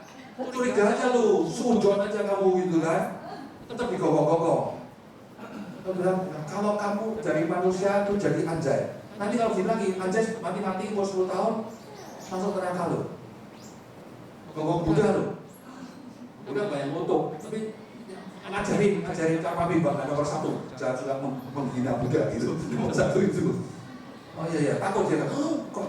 Kenapa aja itu takut? Ternyata manusia ini speak my language. Atau dia understand me. Dia kan langsung, tahu juga dia kan. Langsung dia nggak mau makan hari itu. Anaknya si Suka datang sore-sore mau main anak anjingnya. Dia tahu, mana anjing saya? Udah mau makan. Kenapa gitu? Tadi ada apa? Bagawa Gotama datang. Kok tiba-tiba gini, kenapa dia? Coba tanya ke Bagawa Gotama, anjingnya sakit. Ya kan? Wah, dia datang langsung ke Buddha tadi, Buddha lewat situ, Bagawa lewat situ kok, anjing saya kenapa gitu? Oh, duduk sini dulu. Anak Buddha duduk dulu, saya jelaskan, duduk. Leret sedilo, ya. Gini loh, sebentar saya mau ngomong ya. Buddha itu nggak bisa bohong Bapak Ibu. Ini kelemahan Buddha punya kelemahan, nggak bisa bohong. Kalau kita kekuatannya bisa bohong. Ini lemah, ini Buddha lemah ya. Ada bohong. Keren, kita keren ya. Tiba-tiba bisa bohong, pinter bohong kita nih. Nah, kenapa ya? Saya mau nanya, kenapa jadi anjing saya? Kenapa Buddha kata orang-orang jalan lewat loh, anjingnya jadi sakit loh makan. Oh itu bukan, dia itu cuma mungkin stroke, shock gitu, shock. Karena saya bilang begitu, emang kenapa? Anjing saya salah apa? Bukan. Saya bilang apa? Kamu tuh dulu, kamu dulu itu jadi juragan Tobia. Menggogongin saya. What do you mean? Bagawa. My Lord, what do you mean? Anjay itu adalah bapakmu dulunya. Kalau Anda ketemu Batin dikatain begitu, tersinggung nggak sama Batinnya? Halo, tersinggung nggak? Tersinggung ya? Karena Batin ini orang lemah, nggak bisa bohong. Batin banyak bohong. Menjaga perasaan Anda. Tanya sama Buddha. Kalau Anda kan dijujuri sama Buddha, harus siap terima berita apapun dari Buddha. Hati-hati loh. Kalau ngomong sama Arahanta, hati-hati. Tahu pikiran kamu mesum, pikiran kamu kotor, bisa bilang begitu. Tapi dalam komunikasi, pikiran kamu ini ngesek banget. Aduh, berarti kasihan kamu gitu ya. Masa pikirannya ngesek gitu ya, omes gitu ya. Acaman kalau mau begitu loh ya, Acaman nggak baca bukunya kan, Acaman nggak mau, sama nggak mau gurunya, kayak gurunya Cambran, sama nggak mau, kenapa? Di ruangan ini ada satu biku yang pikirannya mesum. Siapa? Kamu ya, Gak usah tunjuk kanan kiri. Bagi yang berpikiran mesum, silakan angkat kaki keluar dari bab fisalah ini. Silakan. Halo. Saya mempersilahkan Anda pikirannya ngesek, fantasi, segala macam mesum-mesum, silakan keluar. Kan malu banget ya. Gitu kan. Tiba-tiba ada satu orang biksu muda di pojok sana keluar, angkat kaki. Kewang, demikian. Barulah acara mulai ceramah. Acara tidak menuduh, cuma ngomong aja. Ini harus tepat suci, tidak boleh pikiran kotor. Serem ya, horor ya. Ya begitu, hati-hati. Ada kepengen ketemu acara arahan, kepengen hati-hati. Kepengen konsultasi sama Buddha, hati-hati. Bapakmu anjing. Serius ini? Marah gak tuh si pemuda bernama apa? Sukam. Sukam, tidak jadi sukam saya. Jadi marah saya. Marah dia, kamu kalau ngatain bapak saya kalau udah terbukti, buktikan. Ini palsu asli. Omongannya. Kayak bahasa koran dia. Ya, buktikan saja. Ya, caranya gimana? Kamu pulang, kamu kasih makan enak-enak si Anjay bapakmu itu. Sangka kunjara. Artinya apa tuh? Trompet gajah gitu ya. Artinya tuh trompet gajah, aneh. Tadi gogong, gitu. Kalau zaman India, gajah, orang takut semua kan. Gunanya untuk menggonggongi maling biar gak ke rumah. Jadi namanya tuh, gitu. Padahal di kecil, karena gitu doang. Gak takut orang sebetulnya. Biar kelihatan galak. Awas, anjing trompet gajah. Segede gajah gitu, seolah gitu. Ya, jadi sangka kunjara ini dikasih makan, tanya, Anjay, warisan kamu, harta karun itu kamu simpen di mana? Diajak ngomong, emang dia ngerti bahasa saya. Pokoknya kamu ngomong dengan belas kasih seperti seorang anak pada bapak, pasti nanti dia ngomong sesuatu, menunjukkan sesuatu, benar, kasih makan, kasih susu, segala macam. Akhirnya ngomong gitu, adiknya tiba-tiba ngajak ke belakang, keduk-keduk, wah di sini, gali di situ. Setelah digali, betul ada emas, berlian, permata, banyak banget. Tidak pernah diwariskan kepada si Suka ini, anak kandungnya. Why papa? Why? Karena saking pelitnya, mewariskan pada anak istri pun tidak rela. Pintar banget orang pikir ini. Orang pikir pintar-pintar begitu lah, pintar menyembunyikan rahasia segala macam gitu. Hebat ya, dia ini. Ya, tapi akhirnya pemuda ini, aku suka atau aku duka? Pembuat karun. Aku suka, bahagianya, namanya suka pemuda ini. Langsung dia, aduh anjing, diciumin aja. My dear father, akhirnya bapak, terima kasih bapak, udah dapat warisan dari abang saya. Dilempar ajunya, langsung berdiri muda lagi. Takut kalah sama Buddha kan? Takut kalah, tadi kan udah marah-marah Buddha kan? Tujuh masalah Buddha. Kenapa? Jai. Kenapa? Terbukti. Cuma duit berapa triliun itu. Terus apa? Dan lagi buat pelihara dong. Gitu ya. Ya tuh, Anda bebas sekali. Nah, kemudian memang saking senangnya kan. Aduh maaf saya tadi nggak percaya tadi marah sama Pak Gawa ya. Ya ada apa-apa santai aja gitu. Sekarang saya percaya bahwa apa saya menjadi Anjay Buddha. My question is, pertanyaan saya adalah, Bante Bhagava Buddha yang mulia, kenapa Bapak gua bisa jadi Anjay? Itulah pertanyaan pertama. Oke?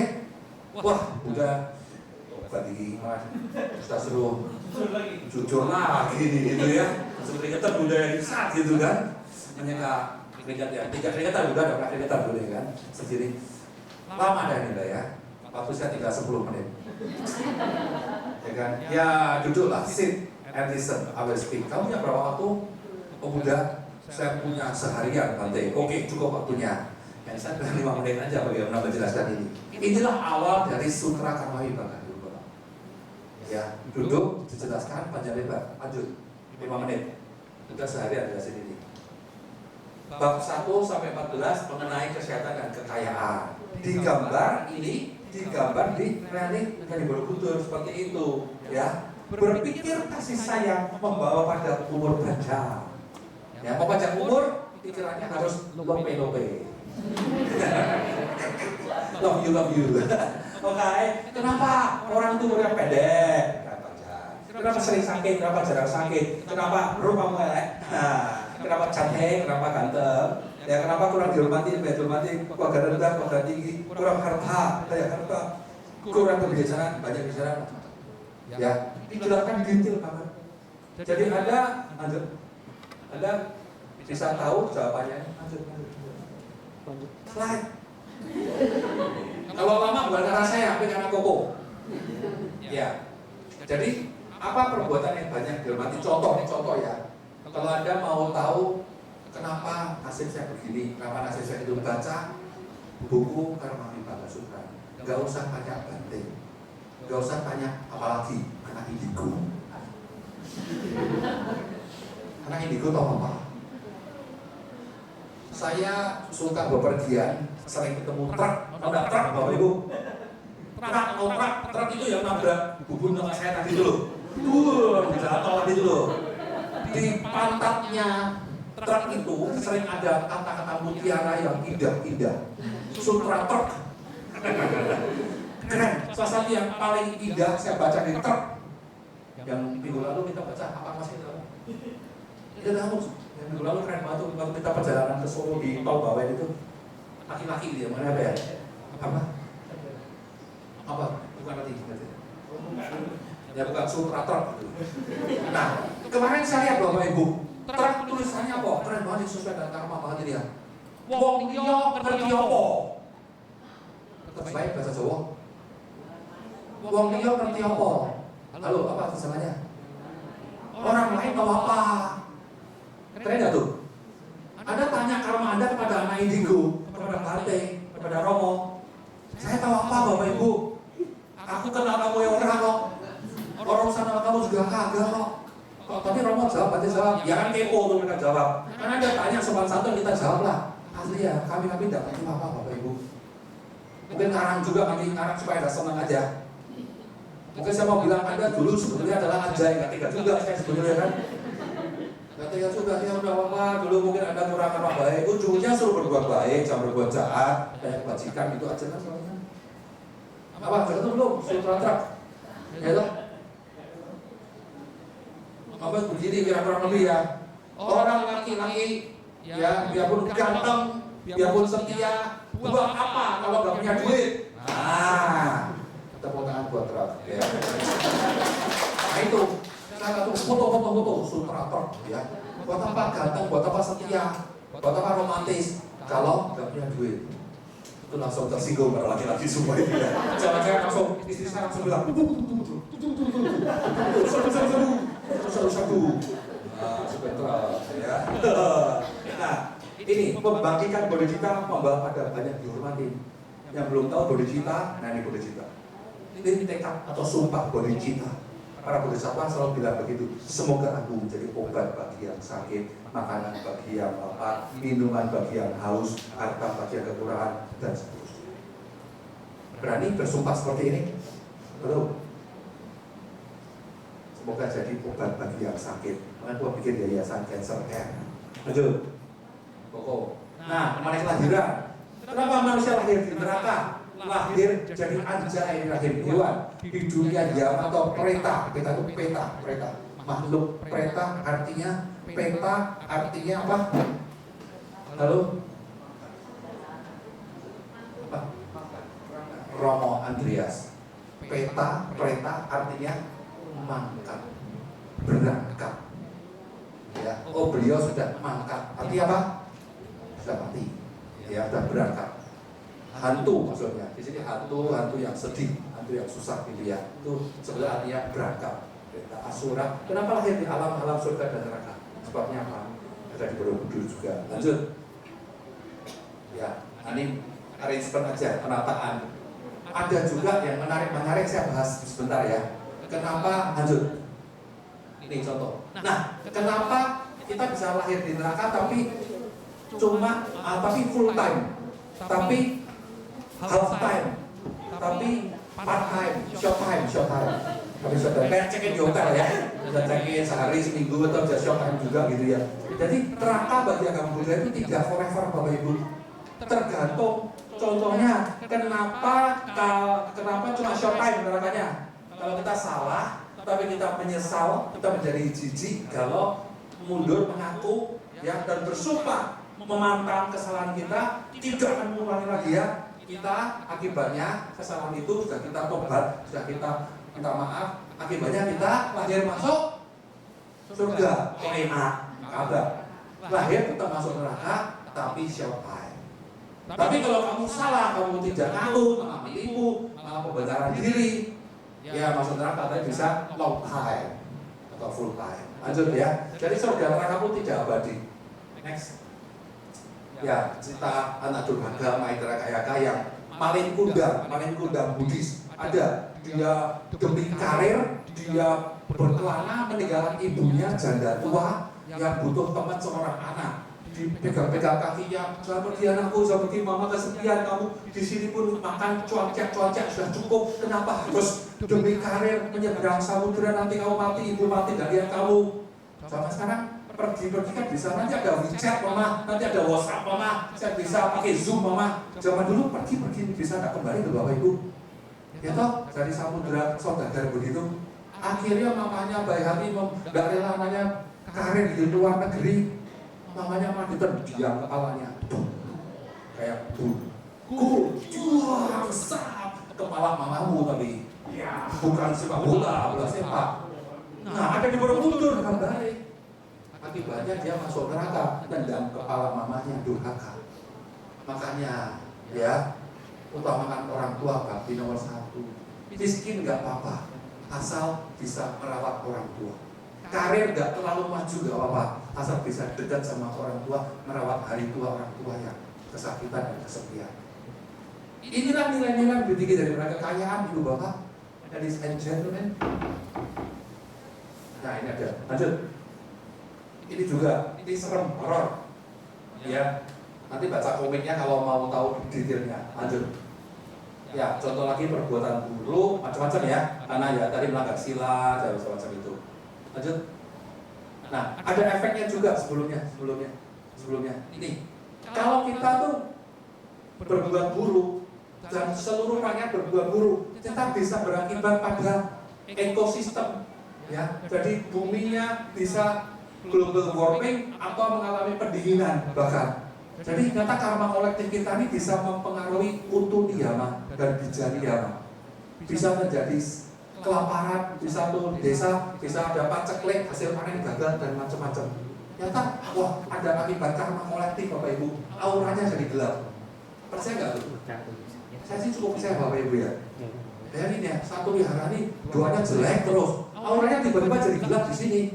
Karena kalau masuk di sini kepleset bisa itu, gara-gara doanya jelek semua di sini. Ya kan? Jadi ya mula kalau kita doakan bersama, tiba-tiba jadi baik. Lanjut. Ya. Oke, perbuatan baik macam-macam ya. Memberikan makanan tadi dia seperti bodhisita, jubah, genta, payung, bunga, macam-macam itu. Ya, kalau orang yang memberi menjadi disayangi, ditemani orang-orang baik dan benar, menjadi bernama baik, memasuki kumpulan dengan percaya diri pada waktu kematian terlahir sebagai dewa. Jadi para donatur kalau datang ke tempat keramaian pasti bangga, pasti diterima dengan baik. Kenapa? Nyumbang. Kalau Anda nggak nyumbang, Anda jadi dicuekin, Anda jadi minder, wajar nggak? Saya nggak bilang benar loh ya, tapi wajar nggak? Ini hukum alam Bapak Ibu. Saya nggak bilang baik atau buruk, benar atau salah. Itu kewajaran. Kalau donatur disambut, ditaruh di depan VIP, wajar nggak? Wajar. Karena nggak bisa bilang itu kok orang sama-sama manusia, kok dia duduk di depan, kok saya duduk di belakang. Dia ditulis namanya, saya tulis namanya. Ya wajar. Ini ada nama-nama siapa nih? Tuh, Jati, Murnawati. Kenapa nama Handaka nggak di sini?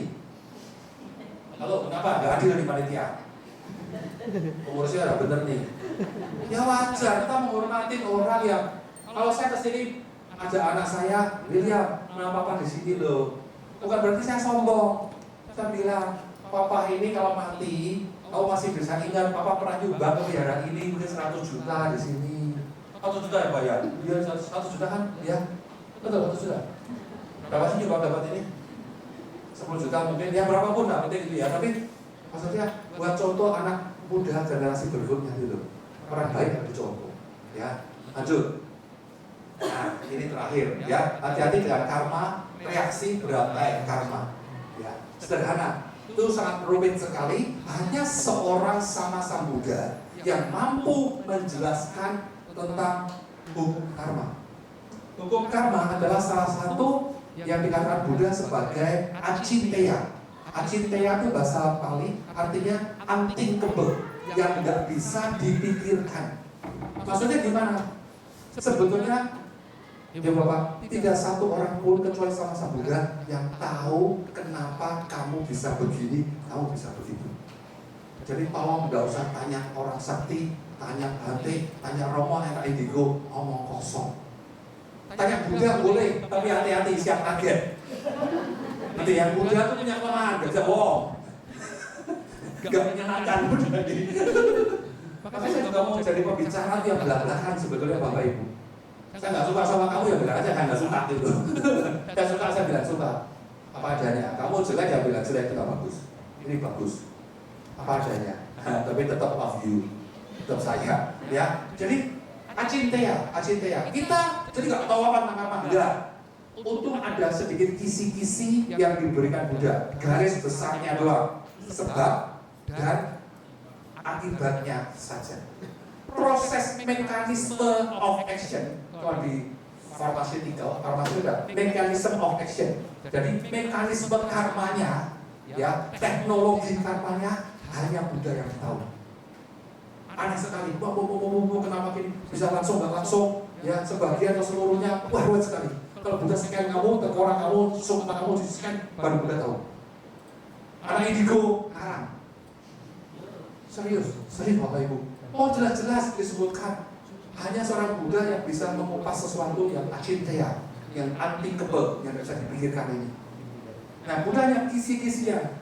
Jadi hukum undang-undang dasarnya. Buddha cuma kurang lebih seperti ini, cara karma ya. Hati-hati dengan pikiran kamu. Pikiran kamu jadi perkataan kamu. Perkataan kamu diulang-ulang jadi perbuatan. Dilakukan jadi perbuatan. Perbuatan kamu diulang menjadi kebiasaan kamu. Kebiasaan kita terus dilakukan menjadi watak, karakter, sifat kita. Sifat kita, hati-hati dan sifat kita itulah jadi nasib kita. Kalau saya cari kerjaan susah ya. Lah iya. Kalau kebiasaanmu begitu, sifatmu begitu, udah kelihatan dari niatnya. Udah dari perilakunya, dari etiketnya. Ya, milih mantu, milih pacar, milih karyawan harus lihat ininya. Ilmunya namanya kuamia. Ya kan? Ya, tapi sebetulnya kenapa nasib saya begini? Ya karena sifatmu mungkin begitu. Saya sudah berusaha jadi orang baik, kan nggak tahu. Dulunya terlalu banyak deposito jeleknya. Saat ini hidupnya harus cuci karma, harus laundry karma sering-sering. Ya, oke, kira-kira gitu kisi-kisinya Bapak Ibu ya. Hati-hati jagalah pikiran, perkataan, perbuatan kita. Lalu jadi kebiasaan kita, habit kita, jadi sifat kita, jadi nasib kita. Sekian, terima kasih. Sadhu. Ada lagi ya? Oh, sebelumnya lagi. Nah, sebelumnya lagi ini penutup, sorry. Ya, ini aja, terakhir. Karena itu kan jawab sebetulnya, ini waktunya habis. Satu pertanyaan juga boleh. Karena perlu satu pertanyaan saja. Karena Buddha ditanya sama pemuda Sukha tadi, kenapa orang itu kurang bijaksana alias stupid pada kehidupan saat ini Buddha? Karena orang itu ya tidak bertanya kepada orang pintar. Dan bertanya, malu bertanya, bukan sesat di jalan, stupid. Kalau bertanya jadi stupid, ini hukum karma. Kalau Anda kurang sering nanya pada orang yang dianggap tahu, ya salah-salahkan kalau Anda menjadi kurang pandai. Oke, satu pertanyaan ada. Satu aja. di depan. Cici cantik. Yes, silakan. Masuk aja.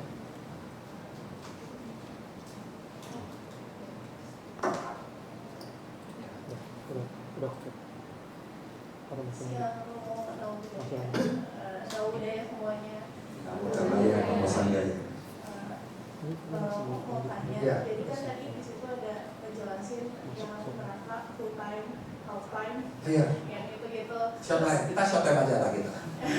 Jangan malam. Nah, terus kalau misalnya kita udah mengalami kematian gitu, Iya. terus habis itu karma buruk yang udah kita pupuk dari kehidupan lampau sampai kehidupan sekarang akan kita bayar dulu, misalnya maksudnya kan kita di sana tuh kita ke neraka dulu gitu, Iya. ya kan, terus habis itu Leret sedilo. berarti kan Berhenti sebentar di ya, neraka. berarti kan dan habis dari kematian itu pun nggak kekal, kita bakalan di Lahir lagi, sana terus mati di neraka. ya di neraka, habis Lahir itu lagi. lahir lagi, Entah di mana. entah di mana ya, maksudnya berarti itu karma itu selalu berbuah bahkan saat kita Oh ya, pindah kematian. setiap detik, setiap momen ini selalu berbuah, mati berbuah, lunas berbuah, lunas ya. Jadi, Tutup lubang dari lubang gitulah ya. Kayak seperti rekening kamu ada saldo debit kredit terus setiap saat ada gitu. Berarti kayak udah meninggal pun karma itu tetap terus. Makanya itu disebut pawatana. Pawatana itu pemutaran. Ya, karma itu karma pawatana juga. Muter terus roda karmanya. Roda karma.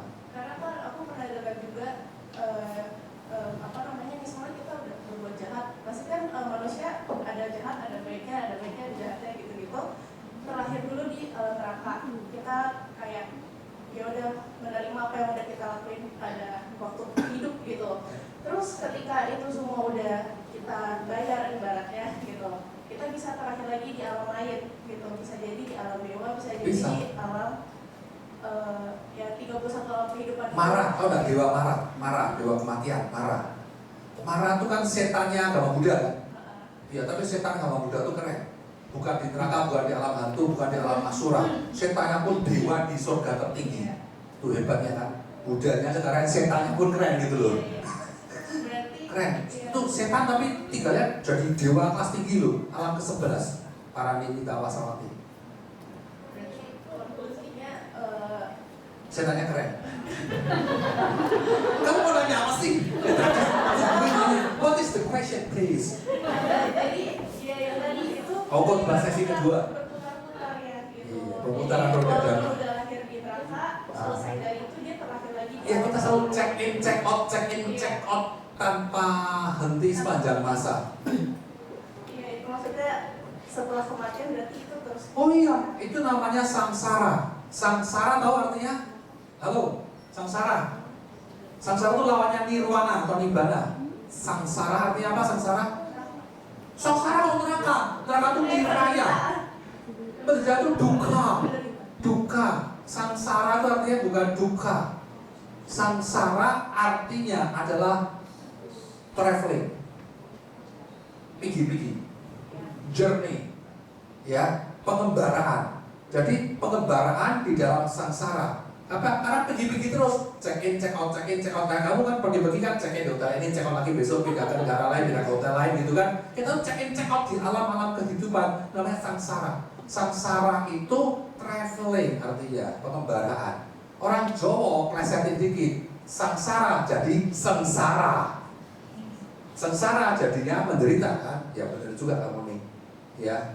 Sengsara artinya menderita karena kelahiran di dalam samsara manapun mengandung duka, jadi sengsara. Tapi arti harfiahnya mengembara. Jadi sampai kapan kita terus mau check in dan check out ini, short time dan full time ini? Sampai kapan? Sudahi, padamkan, turn off, pemadaman, kepadaman. Bahasa palingnya adalah nibbana. Nibbana artinya adalah turn off, quenching, padam. Seperti itu kan, padam. Itu nilainya nibbana. Sudah berhenti mengembara. Demikian pula ceramah ini padam, nibbana. Sadu. Terima kasih. Tepuk tangan. Aku suka semuanya. Ya, semoga kita semua ini doa terbaik. Doa terbaik menurut Han Sang-chong, saya cari-cari di seluruh Tipitaka doa terbaik menurut Han Sang-chong itu bukan Sabesata Bhawantu Sukhitata. Buddha ngomong Sabesata Bhawantu Sukhitata itu cuma 1 kali. Jadi seluruh Tipitaka ada jutaan kalimat. Doa terbaik, kalau kamu tanya saya, apa doa terbaik menurut early Buddhist text India? Menurut saya doa terbaik itu ini Bapak Ibu. Dhamma Samudi Bhawantu Sabaya. Artinya, semoga selalu tumbuh dalam Dhamma.